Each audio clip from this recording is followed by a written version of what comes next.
Lamine Yamal n'avait jamais imaginé qu'une simple soirée dans un hôtel de luxe pourrait le briser, avant de le changer à jamais. Lamine Yamal, 19 ans, était déjà un nom murmuré dans les couloirs des stades européens. Jeune prodige du football, il avait cette allure presque irréelle. Grands yeux brillants, sourire timide mais confiant, et une énergie qui attirait naturellement l'attention. Pourtant, derrière cette façade de succès naissant, Lamine portait un fardeau invisible. Né dans un quartier populaire, il avait appris tôt à se battre pour chaque centime, pour chaque opportunité. Le football n'était pas seulement un rêve, c'était sa porte de sortie, sa chance de changer sa vie et celle de sa famille. Mais le succès arrivait avec son lot de solitude. Ses amis d'enfance avaient suivi des chemins différents. Dans ce monde doré des contrats et des sponsors, Lamine se sentait souvent étranger, pris entre l'adulation des fans et la pression incessante de ses mentors et entraîneurs. Chaque sourire sur les photos, chaque poignée de main cachait une partie de lui qu'il ne montrait jamais.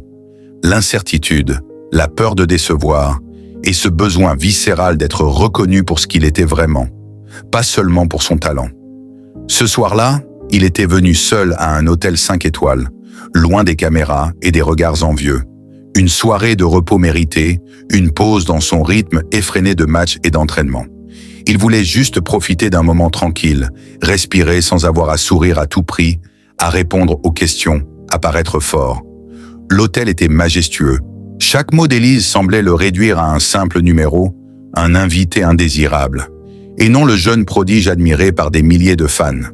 La situation dégénéra lorsqu'elle ajouta, presque en chuchotant pour que les autres employés l'entendent, « Peut-être que vous devriez revenir quand vous aurez plus de reconnaissance pour nos règles. » Les mots frappèrent Lamine comme un coup de poing.